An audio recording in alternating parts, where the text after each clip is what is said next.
ओम शांति। आज है 26 नवंबर 2020 की साकार मुरली। पहले सुनते हैं मुरली की मुख्य पॉइंट्स। बाबा ने कहा, हर एक अपना रजिस्टर देखो, देखना है हम कोई भूल तो नहीं करते। सारा मदार है पढ़ाई और याद पर, उसमें भी नंबर 1 है याद। याद से ही तुम्हारा कैरेक्टर सुधरता है, आयु भी बड़ी होती है। पहले खुद को देखना है कि मैं कहाँ तक धारणा करता हूँ। अगर मेरे में ही रोने की आदत है तो दूसरे को खुश मिजाज कैसे बना सकता हूँ। जो रोते हैं सो खोते हैं। कुछ भी हो जाए लेकिन रोने की दरकार नहीं है। बीमारी में ही अवस्था की परख होती है। तकलीफ में थोड़ा कुड़कने की आवाज भले निकलती है, परंतु याद में जरूर रहना है। आगे कहा, पुरुषार्थ करते करते तुम्हारी प्रारब्ध जब नजदीक होगी तो फिर बहुत साक्षात्कार होते रहेंगे। लास्ट समय बाबा दिखलाएंगे तुमने यह विकर्म किए हैं। पूरा पढ़े नहीं, ट्रेटर बने, इसलिए यह सजा मिली। अभी तुम कौड़ियों पिछाड़ी टाइम वेस्ट मत करो। मेरा बनकर अब यह रूहानी धंधा करो। और लास्ट में बाबा ने कहा, नंबर 1 पुरुषार्थ है अपने को आत्मा समझ बाप को याद करो। जब कोई योग में बिठाते हो तो कहना चाहिए आत्म अभिमानी हो बैठो। बीच बीच में सावधान करना चाहिए। अपने को शरीर समझना यह भी एक कड़ी बीमारी है, इसलिए ही सब रसातल में चले गए हैं। उनको फिर तुम्हें सैल्वेज करना है। अब सुनते हैं महावाक्यों को विस्तार से। मुरली का सार। मीठे बच्चे, अपने कैरेक्टर सुधारने के लिए याद की यात्रा में रहना है। बाप की याद ही तुम्हें सदा सौभाग्यशाली बनाएगी। प्रश्न, अवस्था की परख किस समय होती है? अच्छी अवस्था किसको कहेंगे? उत्तर, अवस्था की परख बीमारी के समय होती है। बीमारी में भी खुशी बनी रहे और खुश मिजाज चेहरे से सबको बाप की याद दिलाते रहो, यही है अच्छी अवस्था। अगर खुद रोएंगे, उदास होंगे तो दूसरों को खुश मिजाज कैसे बनाएंगे? कुछ भी हो जाए, रोना नहीं है। ओम शांति। 2 अक्षर गाए जाते हैं, दुर्भाग्यशाली और सौभाग्यशाली। सौभाग्य चला जाता है तो दुर्भाग्य कहा जाता है। स्त्री का पति मर जाता है तो वह भी दुर्भाग्य कहा जाता है। अकेली हो जाती है। अभी तुम जानते हो हम सदा के लिए सौभाग्यशाली बनते हैं। वहां दुख की बात नहीं, मृत्यु का नाम नहीं होता है, विधवा नाम ही नहीं होता। विधवा को दुख होता है, रोती रहती है। भले साधु संत हैं, ऐसा नहीं कि उन्हें कोई दुख नहीं होता है। कोई पागल बन पड़ते हैं, बीमार रोगी भी होते हैं। यह है ही रोगी दुनिया। सतयुग है निरोगी दुनिया। तुम बच्चे समझते हो हम भारत को फिर से श्रीमत पर निरोगी बनाते हैं। इस समय मनुष्यों के कैरेक्टर्स बहुत खराब हैं। अब कैरेक्टर सुधारने की भी जरूर डिपार्टमेंट होगी। स्कूलों में भी स्टूडेंट्स का रजिस्टर रखा जाता है, उनके कैरेक्टर्स का पता चलता है। इसलिए बाबा ने भी रजिस्टर रखवाया था। हर एक अपना रजिस्टर रखो। कैरेक्टर देखना है कि हम कोई भूल तो नहीं करते हैं। पहली बात तो बाप को याद करना है, उनसे ही तुम्हारे कैरेक्टर सुधरते हैं। आयु भी बड़ी होती है एक की याद से। यह तो है ज्ञान रत्न। याद को रत्न नहीं कहा जाता। याद से ही तुम्हारे कैरेक्टर सुधरते हैं। यह 84 जन्मों का चक्र तुम्हारे सिवाय और कोई समझा न सके। इस पर ही समझाना है विष्णु और ब्रह्मा। शंकर के तो कैरेक्टर नहीं कहेंगे।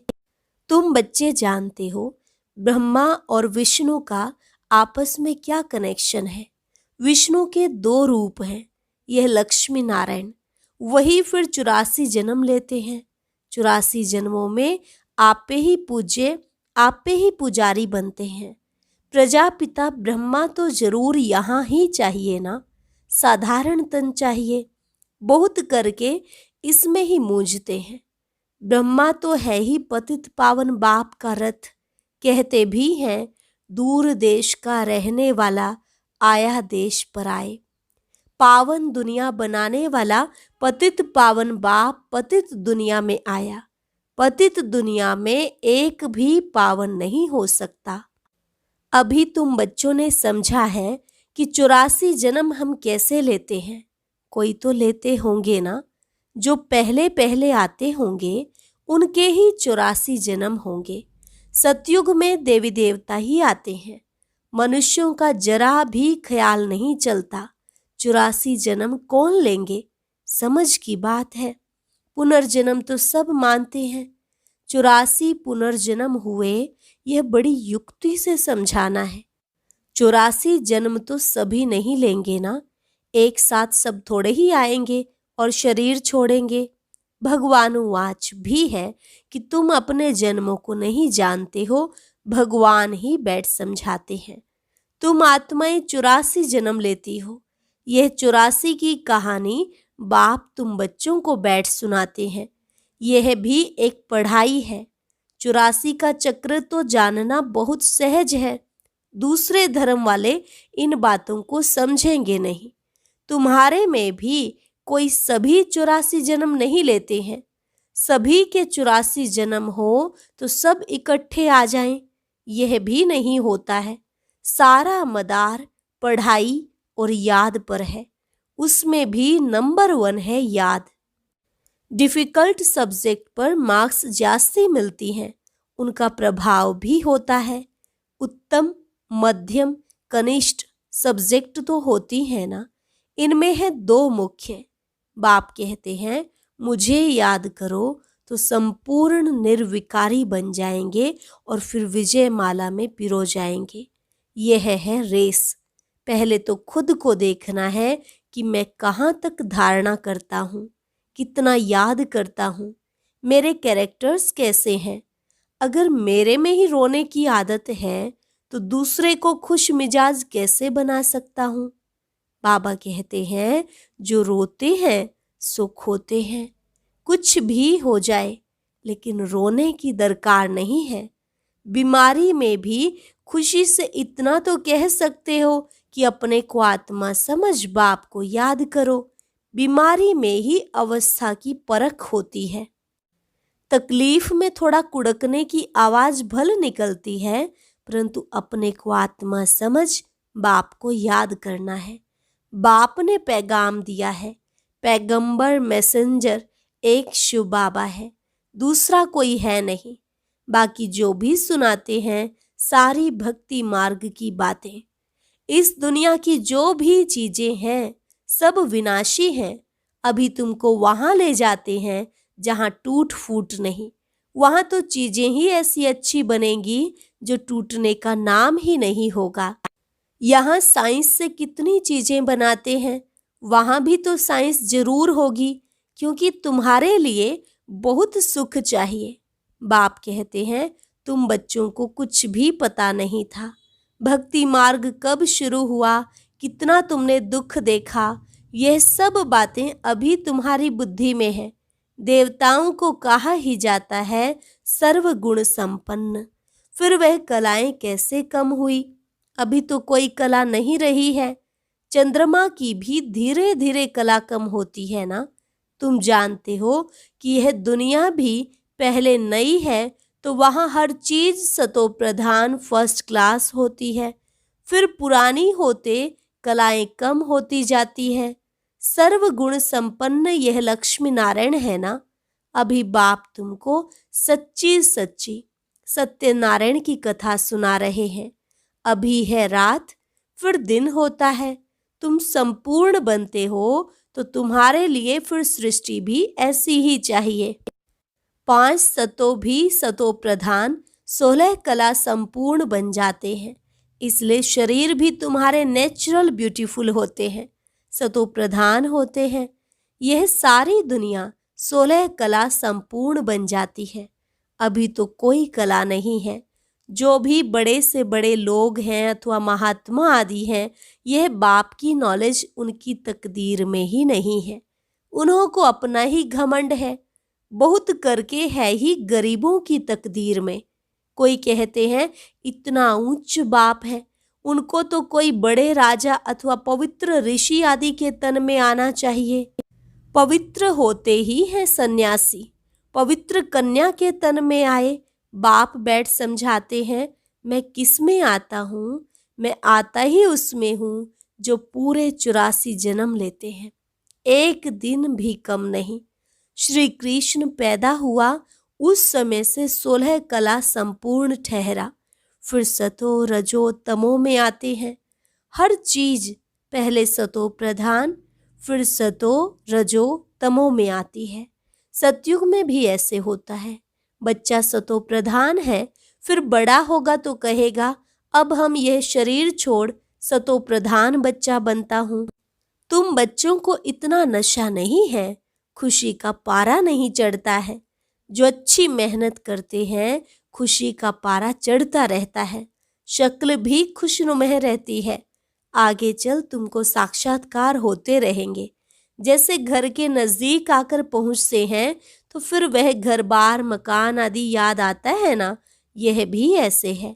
पुरुषार्थ करते करते तुम्हारी प्रारब्ध जब नजदीक होगी तो फिर बहुत साक्षात्कार होते रहेंगे, खुशी में रहेंगे। जो नापास होते हैं तो शर्म के मारे डूब मरते हैं। तुमको भी बाबा बता देते हैं, फिर बहुत पछताना पड़ेगा। अपने भविष्य का साक्षात्कार करेंगे, हम क्या बनेंगे? बाबा दिखलाएंगे, यह विकर्म आदि किए हैं, पूरा पढ़े नहीं, ट्रेटर बने, इसलिए यह सजा मिलती है। सब साक्षात्कार होगा, बिगर साक्षात्कार सजा कैसे देंगे? कोर्ट में भी बताते हैं तुमने यह किया है, उसकी सजा है। जब तक कर्मातीत अवस्था हो जाए तब तक कुछ न कुछ निशानी रहेगी। आत्मा पवित्र हो जाती है, फिर तो शरीर छोड़ना पड़े, यहाँ रह ना सके, वह अवस्था तुमको धारण करनी है।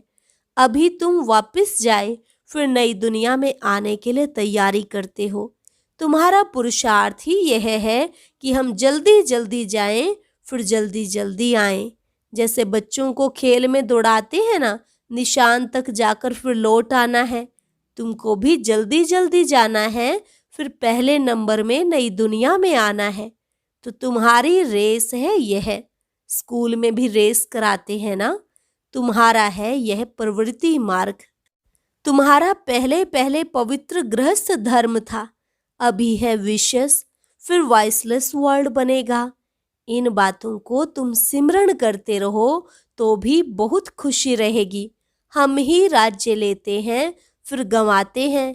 हीरो हीरोइन कहते हैं ना, हीरे जैसा जन्म लेकर फिर कौड़ी जैसे जन्म में आते हैं। अभी बाप कहते हैं तुम कौड़ियों पिछाड़ी टाइम वेस्ट मत करो। यह कहते हैं हम भी टाइम वेस्ट करते थे, ब्रह्मा बाबा कहते हैं। तो हमको भी कहा अब तो तुम मेरा बनकर यह रूहानी धंधा करो, तो झट सब कुछ छोड़ दिया। पैसे कोई फेंक तो नहीं देंगे, पैसे तो काम में आते हैं। पैसे बिना कोई मकान आदि थोड़े ही मिल सकता। आगे चल बड़े बड़े धनवान आएंगे, तुमको मदद देंगे। एक दिन तुमको बड़े बड़े कॉलेज यूनिवर्सिटी में भी जाकर भाषण करना होगा कि यह सृष्टि का चक्र कैसे फिरता है। हिस्ट्री रिपीट होती है आदि से अंत तक, गोल्डन एज से आयरन एज तक सृष्टि की हिस्ट्री ज्योग्राफी हम बता सकते हैं। कैरेक्टर्स के ऊपर तो तुम बहुत समझा सकते हो। इन लक्ष्मी नारायण की महिमा करो। भारत कितना पावन था, दैवी कैरेक्टर्स थे, अब तो विशेष कैरेक्टर्स हैं। जरूर फिर चक्र रिपीट होगा। हम वर्ल्ड की हिस्ट्री ज्योग्राफी सुना सकते हैं, वहाँ जाना भी अच्छे अच्छे को चाहिए। जैसे थियोसॉफिकल सोसाइटी है, वहाँ तुम भाषण करो।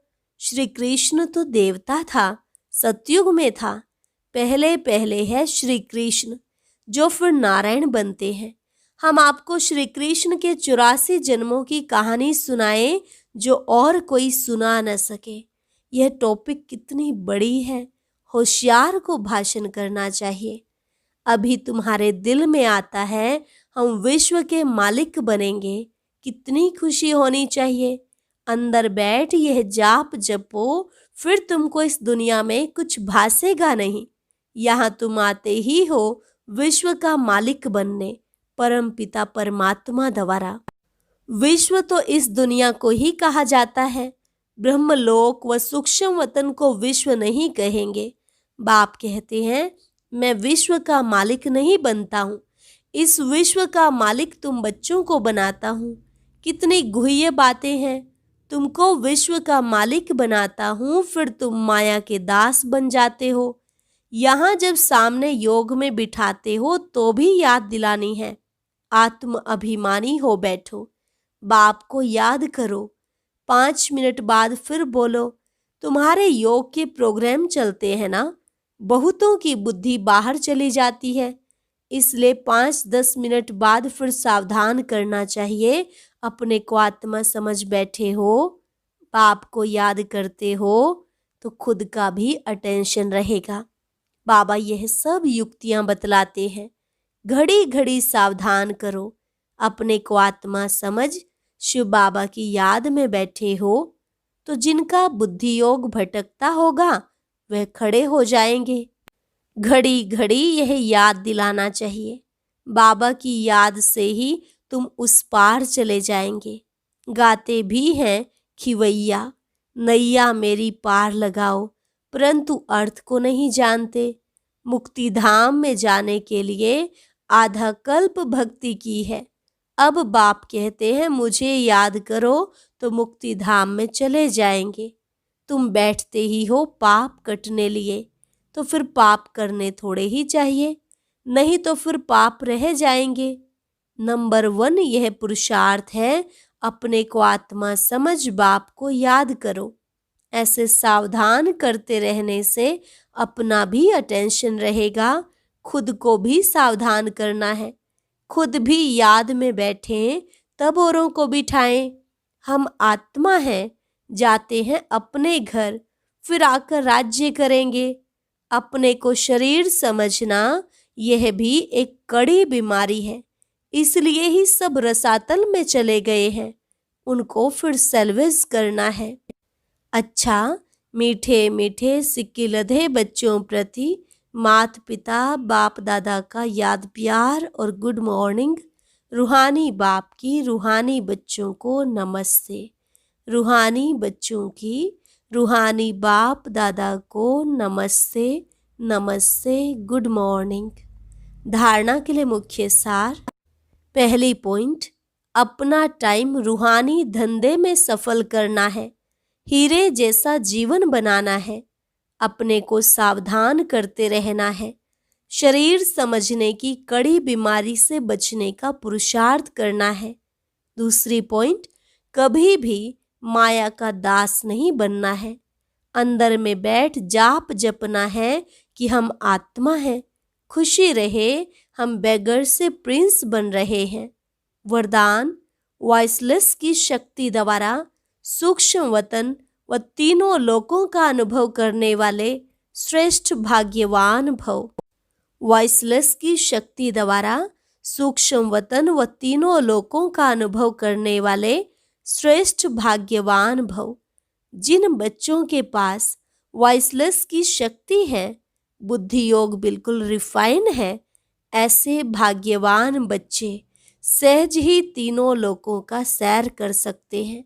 सूक्ष्म वतन तक अपने संकल्प पहुंचाने के लिए सर्व संबंधों के सार वाली महीन याद चाहिए।